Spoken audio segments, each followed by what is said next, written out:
যারা আজকে PR PR করছে তাদের উদ্দেশ্যে শুধু বলি, যে কয়টা রাজনৈতিক দল নিয়ে আপনারা মাঠে এই সমস্ত বক্তব্য দিচ্ছেন তারা কারা, এবং তাদের সাথে আপনারা যা আন্দোলন করছেন প্রকাশ করুন তাদের 2024 সালের 7 জানুয়ারিতে কী ভূমিকা ছিল। যেই দেশের মানুষ সর্বশেষ জরিপ অনুযায়ী 56% মানুষ পিআর পদ্ধতি কি তাই বুঝে না, সেই জায়গায় 70% লোক নাকি পিআর চায়, সেই পরিসংখ্যান তো আমরা মানতে পারি না। সামনে নির্বাচনকে সামনে রেখে বিভিন্ন রাজনৈতিক দল তাদের রাজনৈতিক বক্তব্য এবং নির্বাচনী কৌশল মাঠে ময়দানে এবং আলোচনার টেবিলে তাদের কৌশল অনুযায়ী উপস্থাপন করবে, এটাই স্বাভাবিক। আজকে বাংলাদেশ জামায়াত ইসলামীর নেতৃত্বে কয়েকটি দল বিভিন্ন ইস্যুতে পিআর এবং সনদ বাস্তবায়ন, জুলাই সনদ বাস্তবায়ন সহ কয়েকটি ইস্যুতে আন্দোলনের কর্মসূচি ঘোষণা করেছে, জনসংযোগ করছে, গণমিছিল করবে। এটা রাজনৈতিক চর্চা, এটা গণতান্ত্রিক চর্চা। এই চর্চা করার জন্যই তো আমরা আন্দোলন সংগ্রাম করে এই অধিকার আদায় করেছি। এটাকে আমি স্বাগত জানাই। যদি মানুষ গ্রহণ করে, তারা তাদের নির্বাচনী ইশতেহারে তাদের এই সমস্ত দাবি উল্লেখ করে আসন্ন নির্বাচনে অংশগ্রহণ করে জনরায় যদি তাদের পক্ষে যায়, তখন তারা তাদের ইশতেহার অনুযায়ী সেটা বাস্তবায়ন করবে। এখানে তো জবরদস্তির কিছু নেই। আমরা আমাদের 31 দফা বাস্তবায়নের জন্য জনগণের ঘরে ঘরে, আমরা বাংলাদেশের ঘরে ঘরে আমাদের সেই সংস্কার প্রস্তাব প্রেরণ করেছি। আজকে এই 31 দফা বাংলাদেশের রাজনৈতিক অঙ্গনে একটি রাজনীতির মহাকাব্যে পরিণত হয়েছে। আমরা এটাও ঘোষণা করেছি যে বাংলাদেশ সংস্কারের মধ্য দিয়ে গিয়েছে, সেটা বিএনপির হাত ধরে গিয়েছে। গণতান্ত্রিক সংস্কার হয়েছে, সাংবিধানিক সংস্কার হয়েছে, উন্নয়নমুখী সংস্কার হয়েছে, নারীদের অংশগ্রহণের বিভিন্ন ক্ষেত্রে নারীর ক্ষমতায়নের জন্য যে সংস্কার হয়েছে, এসব কিছুই বিএনপির রাজনৈতিক সংস্কারের ইতিহাস, সরকারের সময় গণতান্ত্রিক সংস্কারের ইতিহাস, সাংবিধানিক সংস্কারের ইতিহাস, বহুদলীয় রাজনীতি প্রবর্তনের ইতিহাস। সুতরাং এই সংস্কারগুলো চলমান প্রক্রিয়া। সংস্কার শুরু হয়, সংস্কার কখনো শেষ হয় না, এবং সংস্কার ততদিন চলবে যতদিন মানব সভ্যতা বিরাজ করবে, যতদিন বাংলাদেশের স্বাধীনতা সার্বভৌমত্ব থাকবে, যতদিন বাংলাদেশের ইতিহাস ঐতিহ্য জনগণ থাকবে। সংস্কারের মধ্য দিয়েই সভ্যতা যায়। সুতরাং কেউ যদি মনে করে এই সংস্কার এখানেই শেষ এবং এই সংস্কার বাস্তবায়নের মধ্য দিয়ে আর কোনো সংস্কার করতে হবে না, সেটা তাদের ভ্রান্ত ধারণা। যারা আজকে পিআর করছে তাদের উদ্দেশ্যে শুধু বলি, যে কয়টা রাজনৈতিক দল নিয়ে আপনারা মাঠে এই সমস্ত বক্তব্য দিচ্ছেন তারা কারা, এবং তাদের সাথে আপনারা যা আন্দোলন করছেন প্রকাশ করুন তাদের 2024 সালের 7 জানুয়ারিতে কী ভূমিকা ছিল। আমরা জানি আপনাদের অন্তর্ভুক্ত একটি রাজনৈতিক দল, নাম নেব না, আপনারা খুঁজে বের করবেন। তারা জানুয়ারির 7 এই যে আমিডামি নির্বাচনে 2024 সালের 7 জানুয়ারিতে অংশগ্রহণ করেছে, তারা আপনাদের দোসর হয় কিভাবে আন্দোলনে?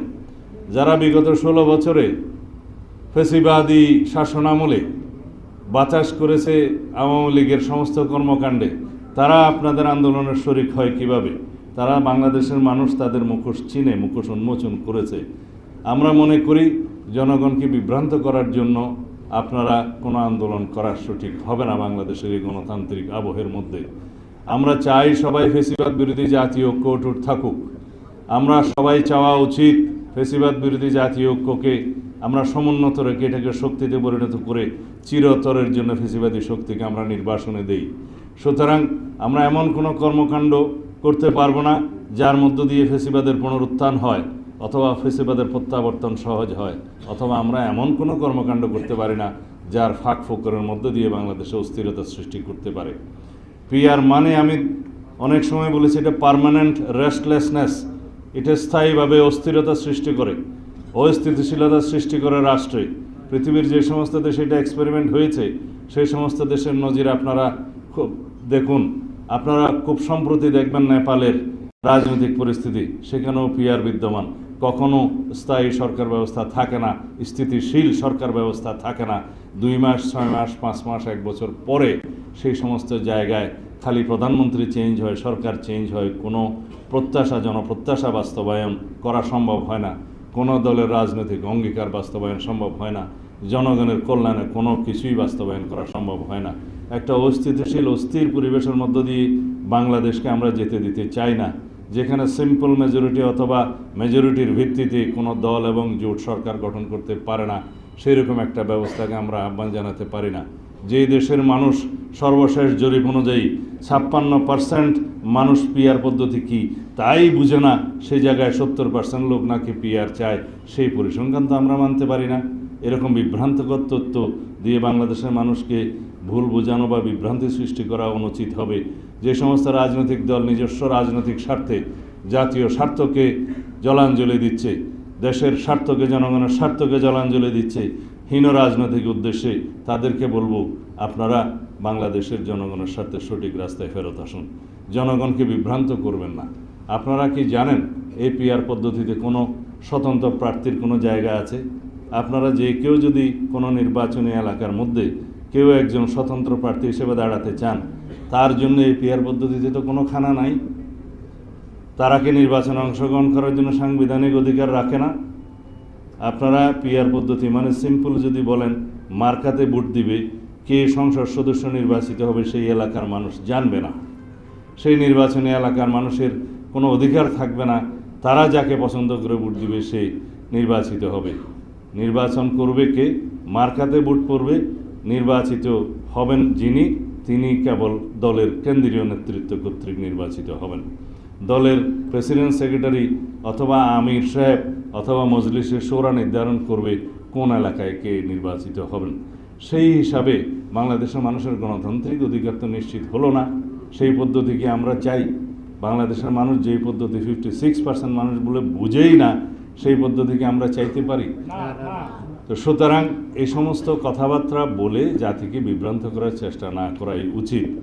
যে পদ্ধতিতে আপনি যাকে আপনার প্রতিনিধিকে ভোট দেওয়ার জন্য বর্তমানে সংবিধান স্বীকৃত আর্টিকেল 65 সাবসেকশন 2 অনুসারে বলা আছে যে প্রত্যেকটা আঞ্চলিক নির্বাচনী এলাকার জন্য জনগণের প্রত্যক্ষ ভোটে নির্বাচিত 300 সংসদ সদস্য লইয়া জাতীয় সংসদ গঠিত হইবে, সেই জায়গায় কেউ কেউ তাদের নেতৃবৃন্দ নাকি বলছে যে সংসদ সদস্য বা জাতীয় সংসদ নির্বাচনের কথা বলা আছে সংবিধানে, কী পদ্ধতিতে হবে সেটা নাকি বলা নাই। বলেই তো দিলাম, অনেক জায়গায় পড়ে দেখতে পারেন, বলছে পিআরে হবে না অন্যভাবে হবে, সেটা নাকি বলা নাই, স্পষ্ট বলা আছে। আর তাছাড়া কেউ যদি পিআর পদ্ধতি চায়, তারা স্বাধীনভাবে তাদের নির্বাচনী ইশতেহারে সেটা প্রকাশ করুক, জনগণের কাছে যাক। জনগণ যদি তাদের ইশতেহারের পক্ষে ভোট দেয়, তখন তারা সেটা বাস্তবায়ন করবে। আমরা স্পষ্টই দেখতে পাচ্ছি বাংলাদেশের রাজনীতির ময়দানে এবং নির্বাচনে অস্থিরতা সৃষ্টি করার জন্য, বাংলাদেশের আগামী জাতীয় সংসদ নির্বাচনকে বিলম্বিত করার জন্য এবং পারতপক্ষে বানচাল করার জন্য যে শক্তি কাজ করছে, তার পক্ষেই এই রাজনৈতিক দলটি কাজ করছে বলে আমাদের সন্দেহ।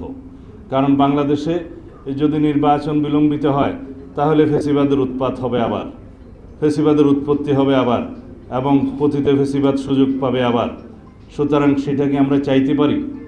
অবশ্যই না। বাংলাদেশে যদি নির্বাচন বানচাল হয়, তাহলে অগণতান্ত্রিক শক্তির উত্থান হবে অবশ্যম্ভাবীভাবে। সেটাকে আমরা চাই? যদি না চাই, এত রক্তের বিনিময়ে গণতান্ত্রিক অধিকার ফিরে পাওয়ার জন্য আমরা গণ অভ্যুত্থান করেছি, আমাদের সেই অধিকার যেন আমরা বাস্তবায়ন করি।